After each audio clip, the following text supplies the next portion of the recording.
Hello, hello, and welcome, beautiful badass, to the Magic is Inside of You podcast, episode number 23.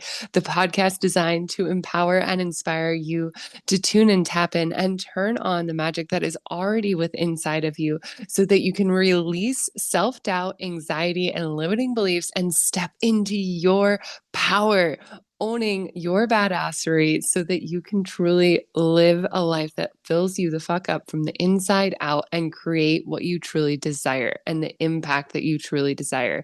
My name is Kelsey Holmes, and I am a women's empowerment coach, empowering badass women entrepreneurs to drop self doubt and anxiety so that they can truly own their badassery from the inside out using subconscious, somatic, and energetic practices. And I have such a treat of an episode for you today. Oh my goodness gracious. Today is an interview with Wild Woman Becca. And oh my gosh, she is a badass whitewater kayaking instructor who combines whitewater with personal development and feminine empowerment. I'm so excited to share this episode, this interview with her is going to leave you feeling empowered, maybe even ready to do something that you never thought you would do, like try whitewater kayaking. It's going to leave you feeling inspired and excited to really look at life in a different way and create an awe full, like life full of awe, life that you lights you the fuck up. And I'm so excited to share her magic with you because my roots in personal development actually started in the outdoor education space. And it was such a fun conversation to get to have with Becca today. And I know you're just going to absolutely love it. Before we dive into today's episode, I want to let you know there's some fun, exciting new things happening at Elevate You that include things like group experiences and group adventures. And I want to make sure you are in on the know so that as these new experiences, new adventures, as these are coming out, I want to make sure you are the first to get on the list, get your spot claimed to your growth, your elevation, and your evolution. So hop on the Elevate You email list to stay in the know and stay in the magic. Without further ado, I'm so excited to welcome Becca Ploener, or Wild Woman Becca, who is a level 4 whitewater kayak instructor, outdoor mindset expert, team dagger paddler, and host of the Wild Woman podcast. She has led multiple Grand Canyon trips and inspired hundreds to explore a more feminine approach to the outdoor adventure sports. As the founder of Wild Woman Coaching, Becca helps women feel safe, secure, and satisfied in their adventures and lives through her signature Worn to Wild system. You know that moment when you're about to face something intimidating and your brain freaks out, leaving you feeling out of control? The Wild to Worn system transforms that fear into fire. Fire you'll learn to spin like a goddess. With a clear head, steady hands, and confident power, you can tackle wild things with ease. Her motto is living playfully, abundantly, and intentionally. Please welcome the incredible Becca Ploener. Hello, hello, hello, and welcome to the Magic is in You podcast. Thank you so much for being here, Becca, today. I'm so excited to have you. Welcome, Becca, to the Magic is in You podcast. Thanks. It's so nice to connect with you, and I can't wait to be on this episode. Yay! And so, like I was mentioning in the intro, Becca is of Wild Woman Coaching. And I'm so excited to tap into Becca's magic today and learn all about what she's doing, how she's empowering women through getting outside their fucking comfort zone in the woods, getting wet, getting wild, and like tapping into their magic. Because if you've known me for a minute, I actually like my roots are in outdoor education and adventure leadership. Like that's actually how I got into personal development. And I even have an associate's in outdoor ed and leadership. So this is like a super exciting conversation for me. And I'm so excited to have you here today, Becca. So first off, can you just like tell everybody a little bit about you, a little bit about your coaching, Wild Woman, and yeah, tell us about your magic a little bit.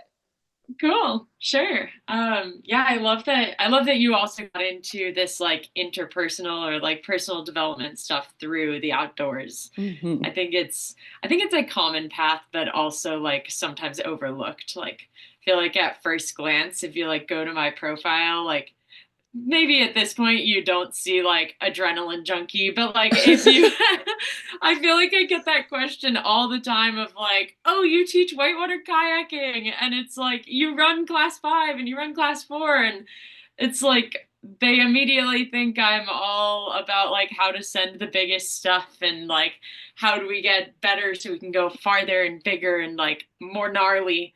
And that is like honestly the opposite of my vibe.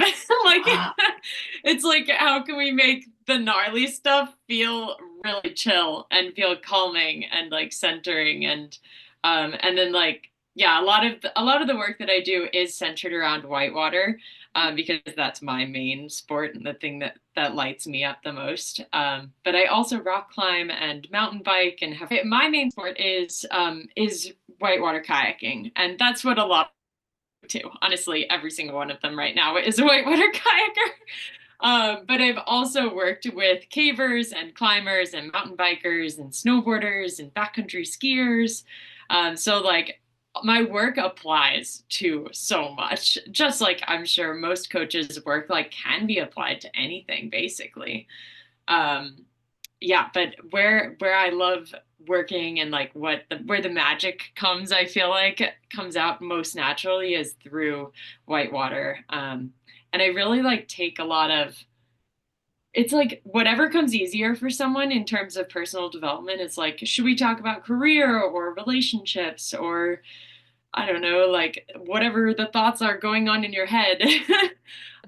And where we start depends on each individual person of like, okay, for some people it might be easier to access, like, let's talk about kayaking. Like it's all about kayaking. It's not personal. It's like just fun and or maybe it's just scary, but it's like very present and feels more tangible to like reach than Mhm. like let's talk about trauma and let's talk about these really deep things without knowing each other at all. Like kayaking is really like the entryway or the portal is what I call it sometimes of like how we access these like deeper, more personal, like rooted transformations. Yeah. So my work's like Absolutely. not about kayaking, but it's about kayaking.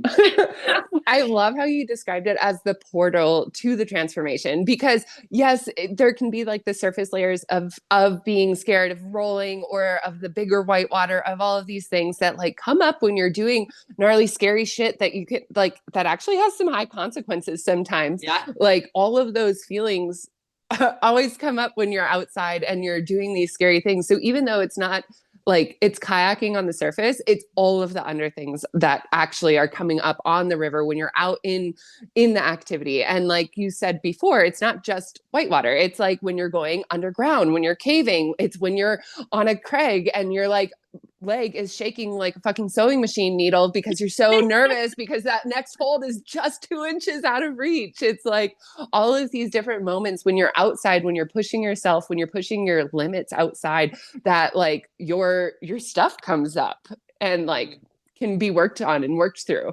So I love that. How did you get into this? Like where did you start in outdoor like adventure and then how did you bring into and break into like the personal development molding or like weaving that into the outdoor adventure?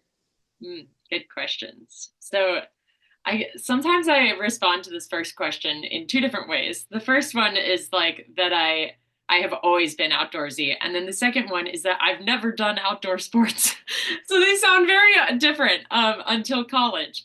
But Mm-hmm. so I grew up going to Montana to visit family every year. Are you in Montana? I am in Montana. Oh my That's where gosh, I live. whoa! Where in Montana are you? I'm just west of Glacier National Park in Columbia Falls. So I grew up in Whoa! Whitefish, Oh my northwest gosh! Montana. Yeah. Yeah, my aunt lives in Libby, Montana. Oh yeah, that's just down the road. Yeah, that's so crazy. So I So grew up fun. going to Libby, Montana every summer. That's awesome. Yeah. And we'd go rafting for Mhm. those listening without watching. I just put air quotes up. Rafting, like it is rafting, but it was like on a completely flat water. We were in tubes. I asked my aunt the other day like when was my first rafting or whitewater experience, and she said I was 3 years old. That's amazing. um, but the first time that I like really got into anything that was like more high intensity, higher risk stuff, definitely not when I was 3. Hmm. Uh, I actually called rapids. I thought they were rabbits because they bounce and they jump. I love that so much.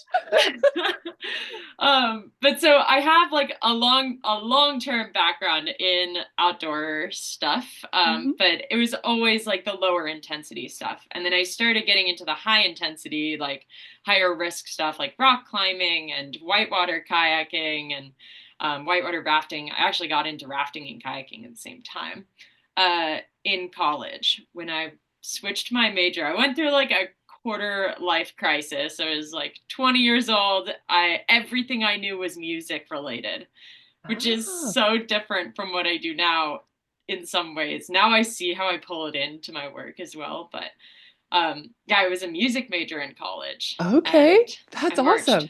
drum corps, which is like a professional level of marching band, basically. That's awesome. We don't have that in Montana. No, there's no corps in Montana. Um, yeah, and so I like got extraordinarily burnt out with music from it being every aspect of my life, and that's the first time that I really like was like, okay, I need to have like more than one outlet so that if one thing becomes really stressful or like something happens, then I can't do that thing. Like I was crying every time I went into a practice room, like Oh. because I just felt the pressure of perfectionism and like this is everything. Like if I mess up, then it's like everything is wrong has gone wrong. And I'm sure some people listening can relate to that. I know people relate to that in kayaking and school and yeah, classic perfectionist here. Yeah, but then I got into rock climbing and through rock climbing met some kayakers and became obsessed with kayaking, similar to how I became obsessed with music, I guess. But I have stayed with the kayaking and the climbing, and now I've brought music back into my life and mountain biking, and so there's like many different assets now, so that even if I get injured, like I did, I had a shoulder injury. I was out of kayaking for 9 months. And that's actually when I got really good at kayaking, when I wasn't kayaking. That's how the Warren to Wild system was born. Ooh, do tell me more about that because injuries, I've sustained a number of injuries over my time, but they do allow us to have a unique reflection period and allow Mm. us to step back a little bit. And whether we're on the river, actually kayaking, or like sitting in our house, like imagining kayaking and like allowing ourselves to be in that kind of prep zone space. Tell us a little bit about how this injury allowed you to birth uh, worn to wild. Is that right? Yeah, yeah. Worn to wild, like you're like worn down to then you're like crazy and wild and untamed and yeah. So that's like the system that like lays underneath all of my programs basically. And you asked like, yeah, how did the injury create that system? So that was senior year is when I had my shoulder dislocations and then I had my shoulder surgery. It was 6 months before I was back in a boat. It was 6 weeks before I could even move my arm with my other arm in a sling. So it's like very limiting. Yeah. um, Super. yeah, and it was the start of COVID. So it's just It's like just max throw everything in there. Like you can't go to school anymore, you can't see your friends anymore, you can't walk or do any exercise. oh, Like you are basically bedridden for a while. I couldn't lift anything either, except with my right hand. Like it was like 5 pounds with my right hand or something for 6 weeks. So crazy. oh. Um, but anyway, during that time where I was like so like kind of isolated, I did have like people come and hang out with me. They just had to come to me, Hmm. basically. That's when, and that was like my second year of kayaking, a year and a half in. Yeah, so I was like relatively new as well. I was definitely not an advanced kayaker. I was running class 3 regularly, stepping up to class 4, and I had never had professional instruction yet. Ooh. And I also had switched my major relatively recently to that, to exercise science, and then I switched it to psychology. Oh, love that. Yeah, so I was studying the psychology of bullshit was one of my favorite classes that I was in. That sounds incredible. Yeah, it talks about like all of the fallacies and false thought processes that we have, where like I mentioned one earlier, the perfectionist, like that's basically a fallacy of like if I do this one thing wrong, then like my whole life is over. Like that's not true. But Right. we feel like it is. It Hmm. in our body knows that it feels like it is. So um anyway, I was like learning all about those fallacies, and then I was also like, I want to go kayaking and all my friends are kayaking right now and I can't go. So I was like, and also when I was kayaking, I was like, I was having a good time, but I was like crying my way through any step up rapid. I was freaking out Totally. regularly. I was not able to like comprehend the consequences of what I was doing. Like, yeah, it was a scary time, honestly, every time I went kayaking. And now that's not the case. And through this time frame, I was able to like learn from videos and like also non-technical skills of like I would literally watch videos of rivers that I wanted to run, and I would visualize myself in the video, like point PO view, like watching GoPro videos, and I was the person kayaking, and I would just like pretend I was kayaking it, and I would visualize myself succeeding. And I had spent so much time prior to that visualizing myself failing, visualizing myself Mm. going into the hazards, like flipping and swimming and everyone hating me and all these like negative things, which I think I know applies to other elements of life too. Oh, Um, everywhere. and so basically, the Warn to Wild system was born on this foundation of fallacies that we have in our thought patterns, um, and visualization of success. Mm, Yeah. I love that. And being able to, isn't it funny how when we think everything's like falling to shit, falling to pieces, all of the things are so fucking hard, like especially Mhm. with injury. And then you, like you mentioned, the timing of that was just garbage, it sounds like. Yeah. But then how, when we allow ourselves to like lean in and be like, okay, so I'm here. Like Hmm. what can I do? What can I like what is this tiny little thing? Like, oh, maybe I'll just like pop a video like on and just watch this and see what it's like. And oh, maybe it would be fun to like even visualize like me actually succeeding in this, because like you said, you were patterned to visualize the failure of it, which then Yeah. probably creates a lot of the swimming, right? Yeah. Like in real life. But then when you started to flip that in your mind, that's where all of a sudden the power, the strength, and then I would imagine the next time you got out on the river, all of a sudden your nervous system was much calmer. Actually, no. No, not so much. I mean, I I get that too. Yeah, so the next step actually was okay, I got back on the river and now I suddenly had this extra fear. I like feel like I had processed a lot of the fears around physical hazards like rocks and stuff, and swimming and that kind of thing, but I had not processed my shoulder getting injured again. So then I had this new fear of like, I don't know what I can do. I don't know where my limits are. The doctors don't have like a No. finite limit. Like it's whatever yeah.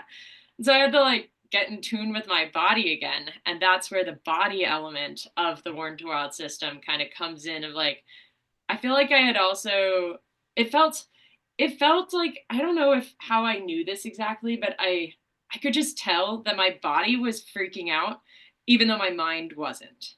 Because I had worked on my mind so much and not experienced it in my body that I would put on a class 2 river, something I was so capable of, even with the shoulder stuff.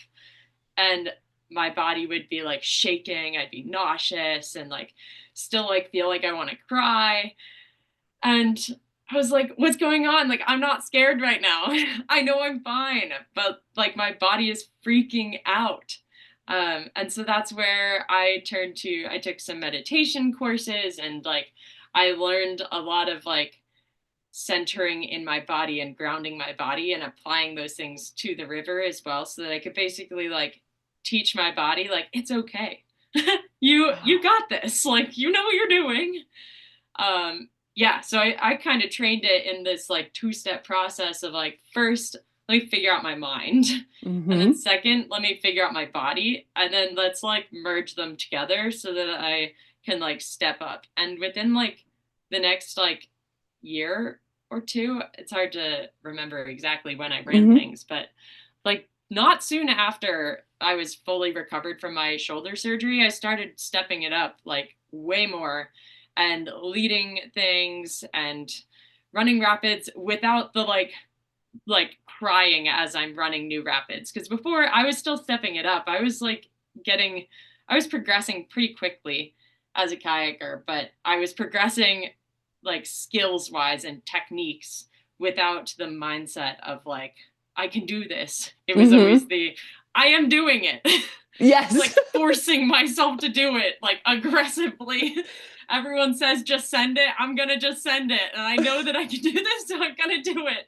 But I did not believe it. My body did not believe it. And so yeah, when I came back from my shoulder surgery and I had figured out how to feel safe within my body and my mind, then I was suddenly like running rapids that were way bigger or like way more consequential or whatever you want to say, like with confidence, like true deep confidence, not just like faking confidence or not just like sending it like the NAR bros do. Right. Just like fuck the adrenaline, go for it, man. Yeah, yeah, like that's not my vibe, but I was making it my vibe. Sure, you were assimilating to everybody around you, right? Yeah, yeah, Mm-hmm. Yeah. And then all of a sudden you recognize, or it sounds like you had this moment of recognition of like, okay, like I'm doing it, but I'm kind of like feeling like a hot mess while I'm doing it. At least that's been my yeah, experience. I have definitely spent many times on the crag, like tears in my eyes, not able to see where I'm going to put my foot because I have tears in my eyes, and like yeah. on the hill too, like skiing gnarly lines, like fuck, what did I get myself into again? Like, Yeah, that thought of like someone commented that on my one of my Facebook posts like yesterday of like I literally my thoughts in my head are like, what the fuck am I doing here? Why did I do this to myself? yes, and really, especially in like outdoor sports and outdoor rec like this, when you are doing gnarly shit and like there are fucking high consequences. Like we've both seen injuries happen in the outdoor world, or at least, I mean, I like. Did you do your shoulder while you were on the river? Yeah, yeah. Yeah. I dislocated it a few times. It wasn't Oh, fully dislocated, so I never had to go through the reduction process of someone oh. putting it back in, but Yeah, not a fun one. they it always went back in on its own. But then it got to a point where I couldn't even hold a water bottle. It was Without it coming out, without or it just the pain. subluxing. It felt Yeah. like it like was not painful really, honestly. The Oh, pain good. came after the surgery. It felt like I was like popping my knuckles. So like it was not painful at all. Like I could pop my knuckles right now, just chill, but Mhm. I could tell that my knuckle was not in my finger. Like I can tell that it's separate. Yeah, yeah, yeah. Oh man. But like being in an industry where there are really high consequences, and being able to like learn, and not only just learn but then teach other people how to be able to calm their nervous system, calm their mind, come back to this grounded center so that they can, in those high consequence areas, whether they're on the ski hill like looking at a gnarly line below them and they can't hike up anymore because they've like Mhm, come down some steep shit, or they're on a line like on a river about to send like the biggest rapids that they've sent before, that one that they hadn't done before, like being mhm. like the value in being able to center yourself and reground yourself is literally, I mean, life-saving in Yeah, instances. Absolutely. yeah. So you kind of developed this for yourself. How did you begin to incorporate this into your business, and like how did you birth your business from this kind of sounds like a self-made program for yourself to be able to like get right with yourself? How did you start to incorporate this into your business and your work? Yeah. So I actually started teaching like pretty soon after I started kayaking, before my Mm-hmm. injury. I started working at the outdoor rec program in college, and that's how I initially learned. I didn't learn to roll a kayak through teaching. But like within a year, I had like gotten. I'm someone who like gets really good at something before they like take the next step. Like I generally am pretty conservative Hmm. in terms of stepping up, which again is like such a funny like misconception I think about maybe about me, but um, yeah. So I learned my role like really, really, really well in the pool before I bought a kayak and before I like went on a river. I had a very solid role. That's I like awesome. that was the thing that I like took and was like, I need this. This is my comfort. Like I can't do any, and it is for a lot of people. Is like if I don't have a role, I can't do anything else. That's not true. You can go kayaking on a lot of rivers without even wearing a skirt. Yep. But so I got really good at at the role, and then I started teaching the role in the pools Mm. within my first year of paddling. So I was already like getting some of the teaching stuff in there, and then I started teaching like beginner programs through my university. I started raft guiding, and then soon after started teaching people how to raft guide. That's just kind of like how our college program worked. Was I Hmm. qualified to teach yet? No. Were the people teaching me qualified to teach yet? Probably not. Yeah. I don't know. Like, but I was learning. It's similar to how you like learn from friends instead of learning from an instructor. Like, are your friends qualified to teach you? Not necessarily. Like they probably yes, they have skills and yes, they have like good nuggets of wisdom, but like is it the same as getting an instructional course, like taking a course? No. You're not even listening the same. Even if they were an instructor, if you're Yeah. not like paying for it, if you're not in that course mindset, you're not listening the same to your buddy, your friend who's taking you out for the first time. Yeah. Yeah. So anyway, I started like teaching that and I always like I remember this one specific moment in a raft on a training trip. We were training new guides and there was like a boat full of climbers basically in my raft. And they had just I guess we had just done like a swap where there were like five different rafts with instructors in each raft. And we were taking turns like who was actually guiding and who was like talking about the person who was guiding, teaching them. I was the only like quote unquote instructor in the boat, but she was like, whoa, Becca, like I actually like feel like you get what I'm trying to say when I'm like nervous and scared here, and like I don't feel like you're like yelling at me to do the right thing or like to do it a certain way. You're like, this is how I do it, and this is like what works for me. And if it gets the job done, like as long as you're not putting yourself at risk or other people at risk and you get where you need to go, then it works to some extent. Like there are Mm-hmm. more efficient and less efficient ways. Um, and when you're starting out, less efficient is so fine. Totally. Yeah, and a lot of times like the more the like people that I looked up to as more experienced out there were like teaching the most efficient way and they were like this is the way. And it was I think I was the only female instructor out there too. Um and it was just a very masculine structured this is right, like black and white type of approach. And then mine is not that at all. It's like I've always been very like do it whatever works for you. Like when I was a very young kid, like my mom let me start dressing myself and I would wear all patterns and all bright colors. Like I've always been a little quirky and I've at times let other people like in social pressures like tame that out, but the quirkiness is out again. Yes. And yeah. And I think that shows in my teaching like just like inherently. But so I've taught like through college and that was like the intros to teaching, but that wasn't my own business. I've also been a raft guide in Colorado. I've been a raft guide for Outward Bound School, which has a lot of experiential learning in it. And I've been a kayak instructor at girls' camps as well. I've worked in therapeutic settings as well. So I've like learned, I've taught through other people a lot. and brought in my own flair to it. And I just continuously hear this like similar challenges with the general like structure of how instruction goes. And so that's kind of where my business was born of like, I want to teach in a feminine way and I want to teach my way. I don't want to do what other people are telling me to do. I don't want to put anyone of my clients in a box like that either. Like it's all so customized. We're all like, let's use our own strengths. Like that's what makes it a strength, right? That's awesome because in my time in like the outdoor ed world and guiding world and that kind of thing, it was very like masculine dominated.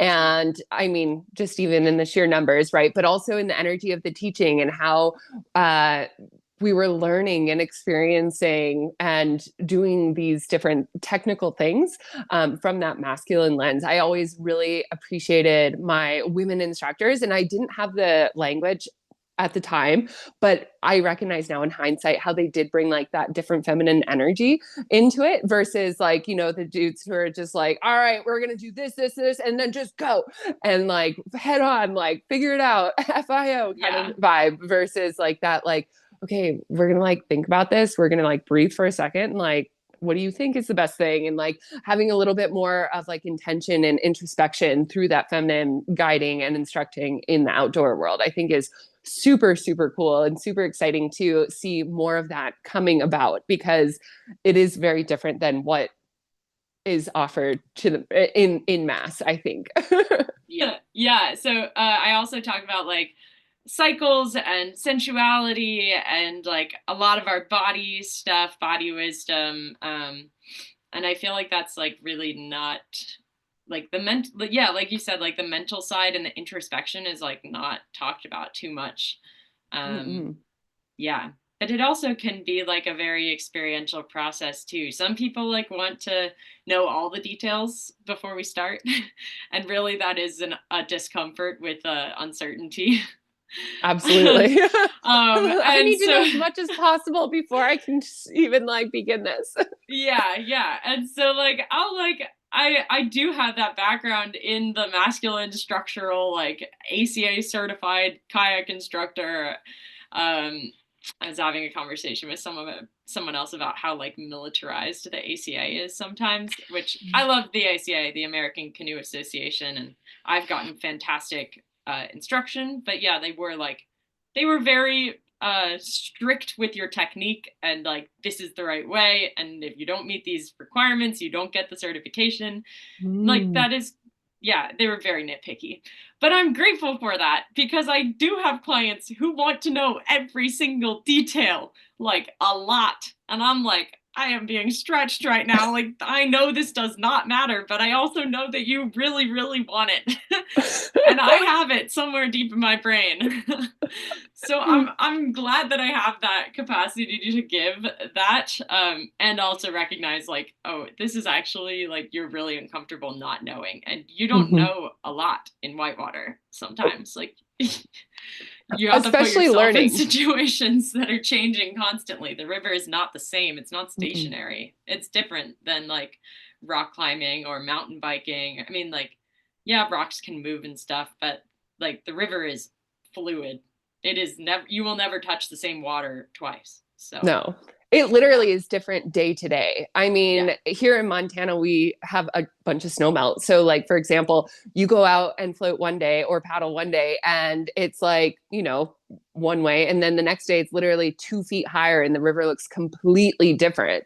And like you said, just ever changing. You're never paddling the same water. And I think being able to I love the river context. I've never actually whitewater canoed or kayaked, excuse me, but I've always wanted to. I like literally bought myself a sea kayak the second I graduated high school, and I still have that same kayak like all these years later. Well, And we float all the time. We've got like a raft and stuff that we go out on quite frequently, but um it's I love the river because it does offer just like every single day something new. It's kind of like life. Even though you think you're going through the same day, every single day is different in life, right? Like every single day you go out on the river, even though it's the same river, supposedly, same name, like same line, or like same rocks are there sometimes there's a new tree or something there. Mhm. But it's different every single day, and being able to incorporate, I feel like, the difference in the river and being able to like articulate that into life and being able to bring that steadiness back into life and the fluidity back into life from the river to life and back and forth, I think is really, really fun. Yeah. Yeah, it is. It's so cool. My immediate community is going through crazy change right now, where even like we just experienced Hurricane Helene and our rivers are now very different. And Yeah. so the rocks, like the rapids, are totally different. Like everything that we thought we like knew and like believed was stable is like some of them are still there, but like some rivers are completely different and different skill levels. Even like a Oh run that I yeah. used to run regularly, the Green Narrows, like it's a significant step up for me now. um Significant enough that I haven't done it since the hurricane, and it's been since September. um yeah, so Yeah. the like yeah, the like fragility, I guess there's a fragility of certainty, and when we get comfortable in that uncertainty, which even when we have the rivers that feel similar with the rocks and stuff, like they're a really great tool for coping with uncertainty, which, like you said, we deal with in everyday life as well. Absolutely. I think that like outdoor adventures are some of the greatest like lessons and gifts that we can give ourselves to like push ourselves outside our comfort zone intentionally, because oftentimes when you're out playing in the mountains or on the rivers or in the ocean, wherever you're playing, there are these different consequences, things that we like cannot control, just like in life. There's so many different variables that allow it, that can be just like the best, most beautiful teachers for us in life. And I think that's part of the beauty and how why I love adventuring outside so much. Not only is it like super fun to like get outside, get the views, get the adrenaline pumping, like get good movement in your body, like feel fucking strong and powerful when you're doing hard shit that you've not maybe done, or even if you have done it, like reminding yourself that you're strong. But being able to like bring that strength, that adaptability to life, I think is such a beautiful, incredible teacher. I think that it's like, yeah, so fun. Yeah, yeah, and witnessing like nature's strength as well is so cool. Like that's one of the things that's been it's been challenging but also interesting to witness, like this hurricane and the aftermath of it, of like yeah, nature is not weak, she is not fragile, and she is very feminine and uncertain and also so powerful. Oh my God, And so has powerful. yeah, she can be so destructive, but she also creates everything. So Mm-hmm. yeah, that's just like a cool, mind-blowing connection that we can always draw when we're doing things in nature. Absolutely. So I would love to know, what is one of like your favorite adventures and like one of the biggest takeaway lessons for like outside of the adventure that you took back into life? Whoa. I know you've got like thousands of adventures. I get it. Is there something that like pops into your mind first? Yeah, the first thing that popped into my mind is the Grand Canyon. I've done the Grand Canyon 3 times now, which they say it's like a once in a lifetime trip. But what I actually say is the first trip is once in a lifetime. And then you've got a crew of like 16 people who are all so stoked on it that they apply for the lottery. And then once you've done that twice, then you have like 32 people that are all applying. And like, yeah, as long as you're like a good trip member, then you probably will get invited again. And once you put it out there into the world that you want to go on these trips, then you are naturally going to be more attracting, or like more people know about it. So know that you want to go. So you're more likely to get invited. Anyway, I've gone on 3 trips. I've led 2 of them. And this last trip, I got back in early January this year. So pretty recent. And the biggest takeaway, there were like 3 takeaways, but the one that I'm gonna bring up is I've got this new phrase that I've been using where let's make life awful. Full of awe. Like awe, AWE Ah, dash full. Full. Oh my gosh, I love that. It's pretty catchy. And like, what do you? Why would you want to make life awful?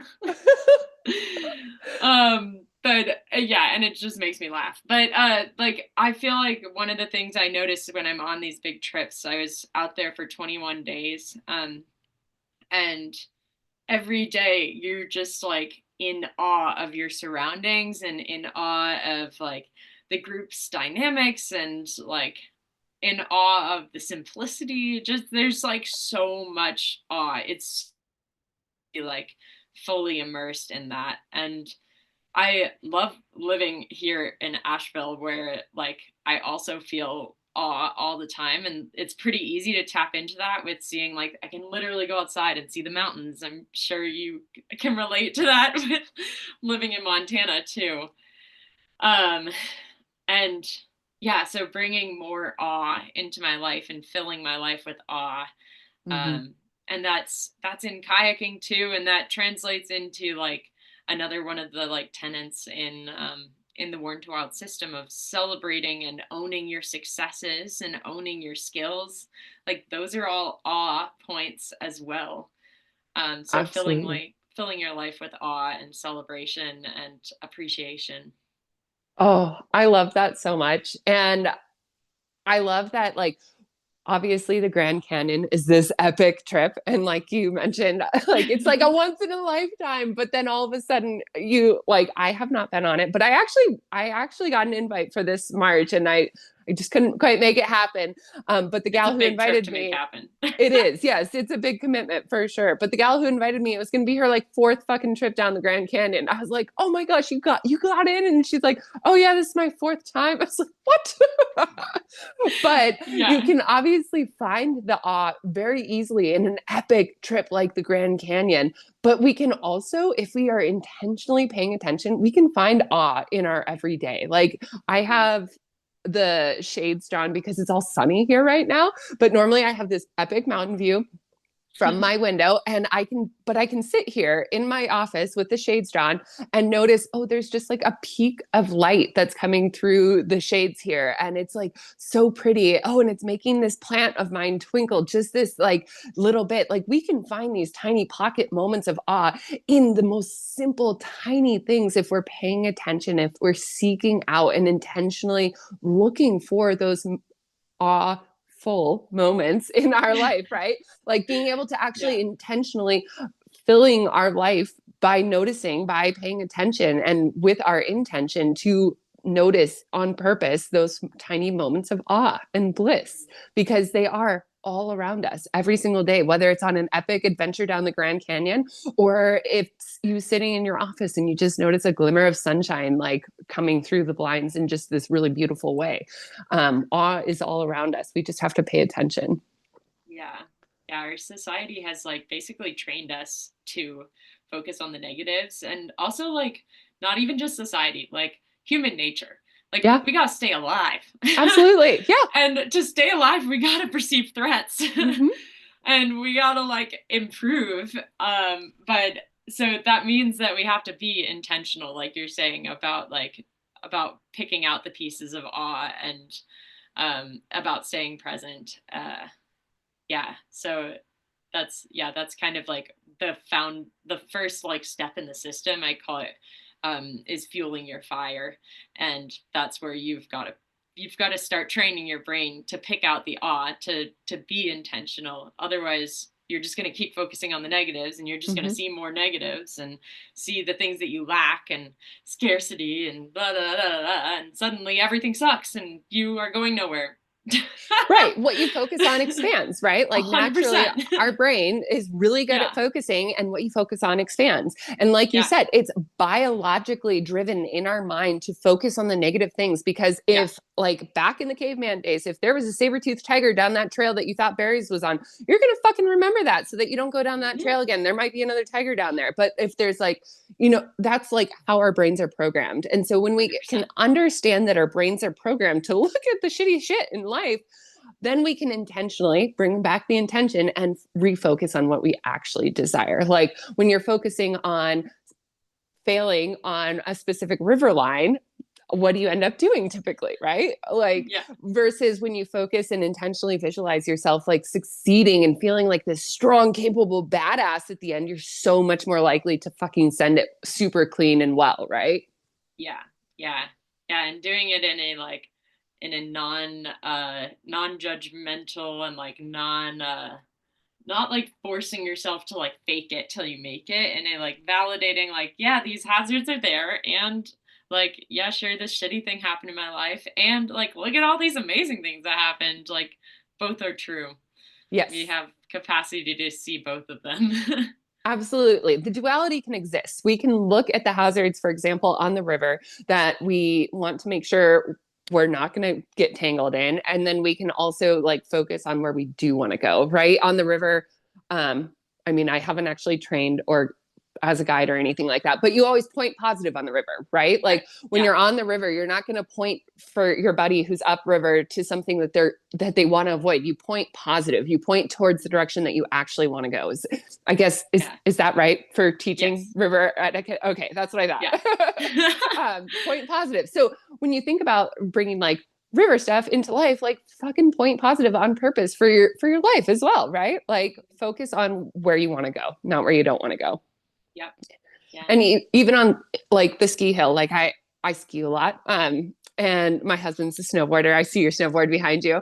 So we get up Oh on yeah. like in the mountains a lot. And like I actually, even though I grew up here in Montana, I never like took downhill lessons ever, really. So I just like kind of figured it out and learned on my own. But one of my friends was just like, look where you want to go. You know, when I very first started skiing when I was like 21 and like feeling like a hot mess on these old like 80s racing skis that had neon yellow bottoms on them, that kind of thing, like feeling like a hot mess on the slope. She's like, just look where you want to go. Like focus on where you want to go. And you can see it even like with little kids on the ski hill. If they're like looking somewhere, they automatically go there, whether they're trying to go there or not. That's just how Hmm. it works. So Yeah. like on the hill, like on the river, like point positive in your life, focus on where you want to go. And that's how you get to cultivate that. How do you actually, obviously your clients are coming to you to like feel fucking confident, feeling powerful and good on the river. But how do you integrate that into life, into their life? How do they integrate it into their life? Mm. Like, how do they like get started with feeling confident, or how do they Well, take it from the river to their life? that's what I'm more curious about because I would imagine they come to you for the river, but then inadvertently they learn all sorts of other lessons from the river that they take into their life. How do you witness them taking what you teach them on the river into their like everyday? Yeah. Yeah. So I guess that starts with before they even start working with me. Yeah. There's like an application process, and I make sure that the people that I accept into my what I'm calling the full on programs, full on fem and flow is the full title. And Ooh, love that. yeah, so if someone's coming into one of my full on programs, then they also are interested in exploring like life skills in relation to kayaking. They don't feel like kayaking is like just about kayaking. Like life is kayaking is synonymous with life, and they're also like to some extent looking for other types of personal growth. So first step, I guess, is they have to be already like open to it. Mm-hmm. Yeah. I'm not gonna accept like just the average like go bro, send it, nar dude. And that can be in women too. I Mm-hmm. mostly work with women, but like yeah, they can have a masculine, overpowering, dominant energy as well. Um Absolutely. yeah, so first thing is most the people that come into my program are open to it. And a lot of times we don't necessarily start with the kayaking because like right now it's March, it's still a little chilly for most people Yeah. to go kayaking regularly. So we talk about kayaking virtually. I do one-on-one sessions virtually, and then small group sessions on the river in the summer months, and Mm-hmm. then there's like some pool sessions involved as well. Um, and so one on one individually, we're talking about like a lot of the mental things that come up for people, like we talk about like what are the voices in your head when you're about to go down a rapid. Okay, does that apply anywhere else in your life? Do you see that anywhere else?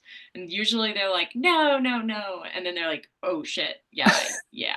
uh that totally shows up in job interviews, or that totally shows up when I have to like talk to my parents, or that totally shows up like I don't know, like when I am avoiding doing the dishes, or when I'm just sitting there doom scrolling. Hmm. So, and then I'm like, okay, so we're not going on the river right now. Like we don't have a session scheduled for a while. But and you maybe you're only a fair weather paddler. Like that's so fine.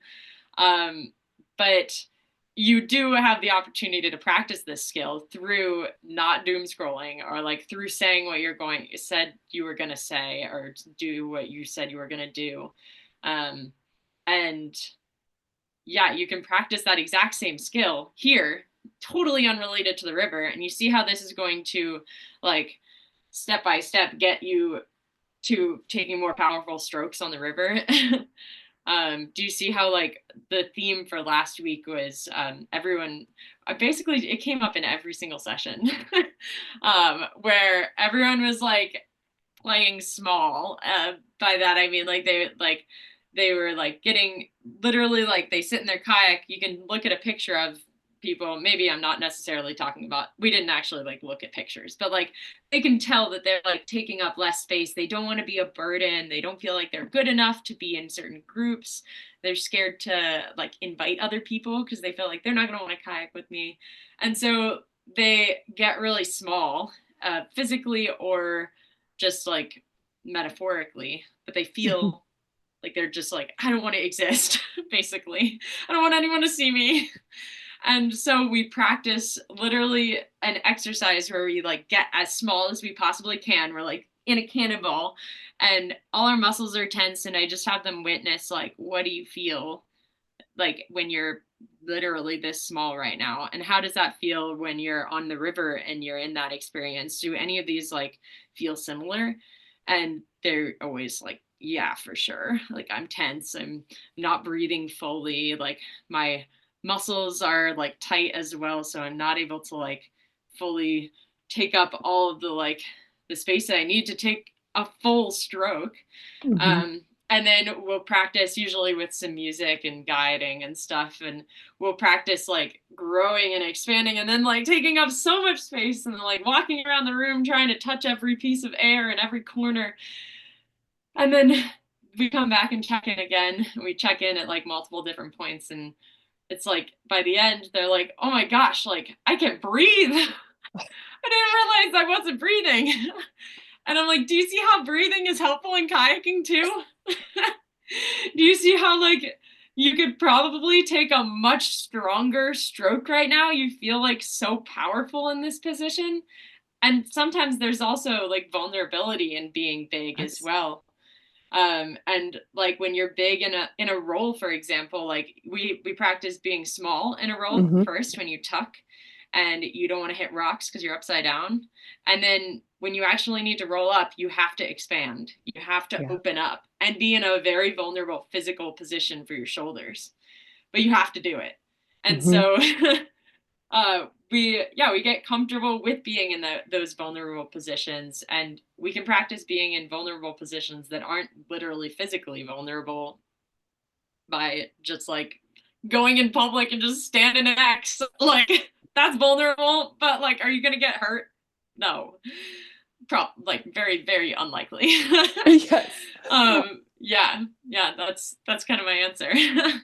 Oh, I love that too, because I think that everybody listening right now can relate to that feeling of being small and wanting to not take so much space up and wanting to not be seen, wanting to not be heard because of X, Y, or Z, right? Even Mhm. those who aren't like necessarily totally like on board, I challenge you to notice where you potentially do play small in your life, because I think that Mhm. some people can be like, oh no, I don't play small, and then like you said, they reflect for a moment and they're like, oh wait, I totally do, like in all of Mhm. these different areas of my life.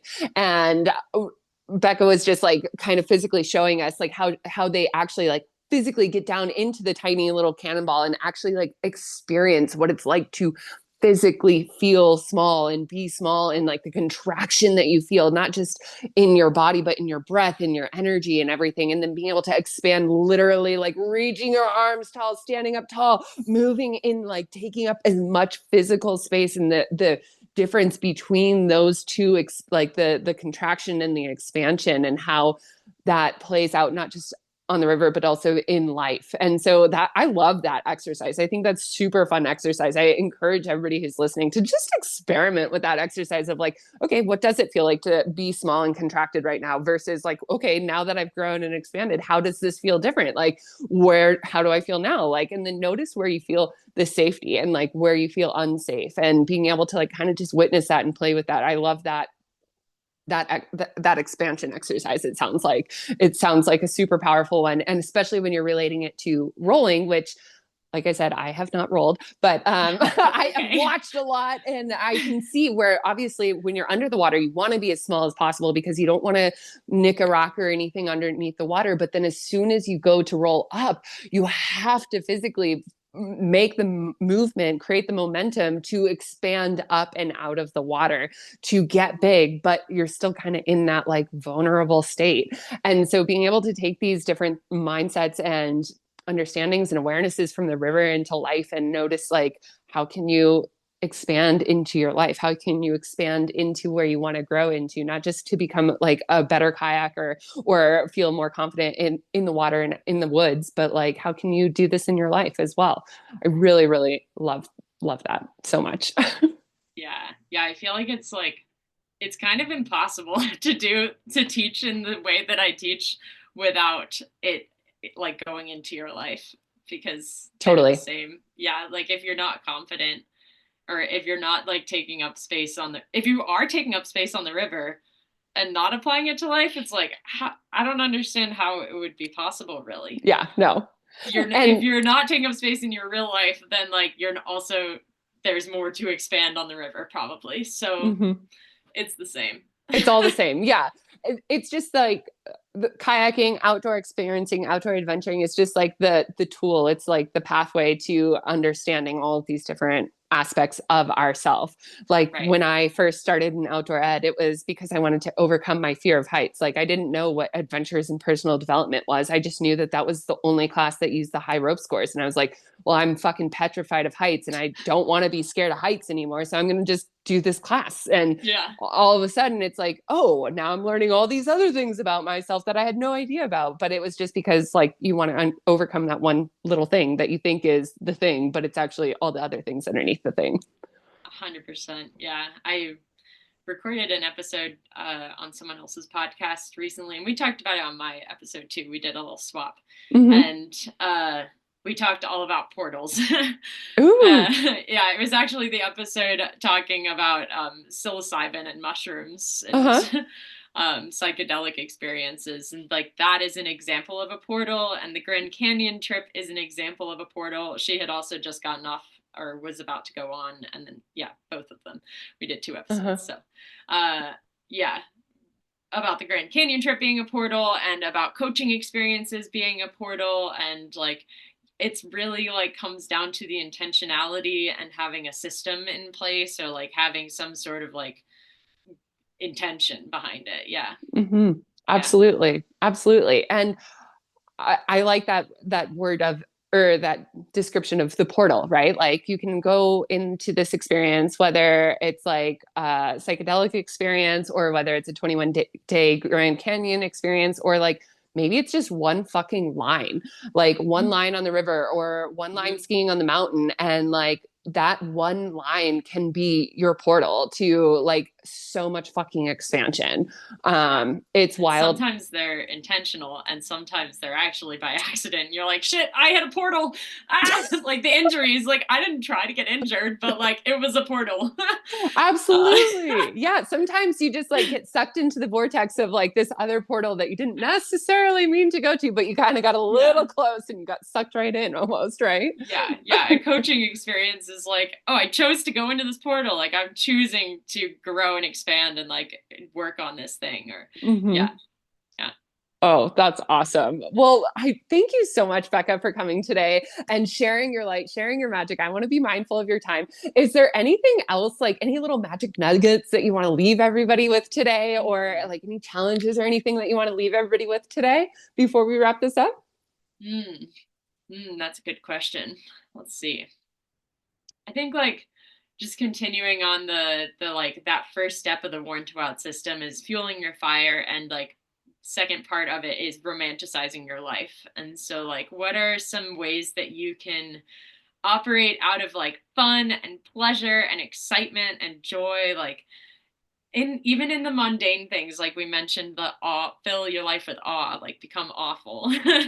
Yeah, like what can you do every single day, or even just like one time, that brings a little bit more joy and pleasure and excitement into your life? Because joy and excitement and fun and play is huge in my programs. Play is like that's it it's going to it's going to trigger like more play and more fun and more excitement and more joy, and that's going to create more motivation. And a lot of times with behavior change, we like you think of classic like weight loss journey, you get so tired of it or like burnt out of it. It's because potentially you weren't making it fun. And so then you lost motivation, or maybe you were focusing on the critical aspects of it, or like the feedback that you get of like, oh, I gained a pound or something, when really maybe it was because you got your period or something like that. But anyway, that's a different side track. Like focusing on what we're doing wrong is going to probably demotivate you and drag you down. And if you focus on what you're doing right and identifying all the things that you know what you're doing and all your strengths, you're just going to get so much more motivated and just keep going and going and going. And then suddenly you're flying, and it's like, what? Humans can't fly. So yeah, that's where we are. That's Oh my my gosh. last nugget. I love that so much. And like, just like where your focus goes, energy grows, right? Like Yeah. point positive on the river, point positive in your life, focus on the awful moments in your life, Hmm. focus on those tiny pocket moments of delight so that you can expand the joy, the play, the fun in life. Because we really like we learn as humans by playing. Like that is one of the best environments for us to learn in. That's why kids, it's so important for kids to actually play and play with each other, because that's how they fucking learn. Everything is through play when they're kids. And I think Yeah. that play and fun and like just like going out and being silly and being kind of uncomfortable is vastly underrated. So I really Yes. appreciate that. Thank you so much for that nugget. Becca, please share with everybody how they can get a hold of you, how they can follow you, how they can tap into your magic, your wildness, like everything that you're bringing to us. All of the links will be in the show notes as well. But please tell us how people can get a hold of you. Sweet. Yeah. I'm very regular on Instagram and Facebook. Awesome. I'm Wild Woman Becca on Instagram, or Becca Ploener at on Facebook. And yeah, if you're interested in learning more about what I do, or even like friggin' applying for my program, you're like, yeah, I'm in full on femme in flow. Let's do it. You get my website's wildwomanbecca.com, and you can find the application anywhere that says like get wild with me. That has all of my current offerings.